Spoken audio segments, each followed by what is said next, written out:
Hi hello friends, welcome back to my support educate Kannada channel. ಇವತ್ತಿನ ಈ ಒಂದು ವಿಡಿಯೋದಲ್ಲಿ ನಾವು BCA ಕೋರ್ಸ್ನ ಫಸ್ಟ್ ಸೆಮಿಸ್ಟರ್ದಿಂದ 6th ಸೆಮಿಸ್ಟರ್ವರೆಗೆ ನಿಮಗೆ ಅಪ್ಲೈ ಆಗುವಂಥ ಎಕ್ಸಾಮ್ ಪ್ಯಾಟರ್ನ್ನ ನೋಡ್ತಾ ಇದ್ದೇವೆ. ಬನ್ನಿ ನೋಡೋಣ.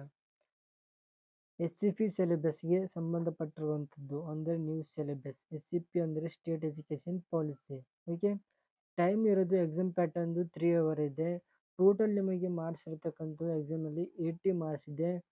ಸೆಕ್ಷನ್ ಎಲ್ಲಿ ನಿಮಗೆ 10 ಕ್ವಶನ್ 2 ಮಾರ್ಕ್ಸ್ಗೆ 10 ಇಂಟು 2 ಈಕ್ವಲ್ ಟು 20 ಮಾರ್ಕ್ಸ್ ಆಗ್ಬಿಡ್ತು. ಸೊ ನಿಮಗೆ ಕಂಪಲ್ಸರಿಯಾಗಿ 10 ಕ್ವಶನ್ ಬಿಡಿಸ್ಬೇಕಾಗಿರುತ್ತೆ. ನೆಕ್ಸ್ಟ್ ಸೆಕ್ಷನ್ ಬಿ ನಲ್ಲಿ 5 ಮಾರ್ಕ್ಸ್ಗೆ 6 ಕ್ವಶನ್ ಇರುತ್ತೆ. 2 ಕ್ವಶನ್ ಮಾತ್ರ ನಿಮಗೆ ಎಕ್ಸ್ಟ್ರಾ ಇರೋದು ಸೆಕ್ಷನ್ ಬಿ ನಲ್ಲಿ. 6 ಇಂಟು 5 ಈಕ್ವಲ್ ಟು 30 ಮಾರ್ಕ್ಸ್ ಆಗ್ಬಿಡ್ತು. 2 ಕ್ವಶನ್ ಮಾತ್ರ ನಿಮಗೆ ಎಕ್ಸ್ಟ್ರಾ ಇರೋದು ಸೆಕ್ಷನ್ ಬಿ ನಲ್ಲಿ. ಸೆಕ್ಷನ್ ಸಿ ನಲ್ಲಿ ನಿಮಗೆ 3 ಕ್ವಶನ್ ಕಂಪಲ್ಸರಿಯಾಗಿ ನೀವು ಬಿಡಿಸ್ಬೇಕಾಗಿರೋದು. 3 ಕ್ವಶನ್ ಬರುತ್ತೆ 10 ಮಾರ್ಕ್ಸ್ನಲ್ಲಿ.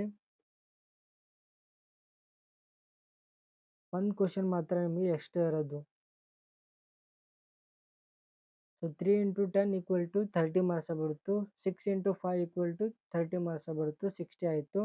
ನೆಕ್ಸ್ಟ್ ಇವಾಗ 20 ಟೋಟಲ್ 80 ಮಾರ್ಕ್ಸ್ಗೆ ಎಕ್ಸಾಮ್ ಪ್ಯಾಟರ್ನ್ ಇರುತ್ತೆ. ಹೇಗೆ ಅನಿಸ್ತಂತ ವಿಡಿಯೋನ ಕಮೆಂಟ್ ಮಾಡಿ. So thanks for watching video.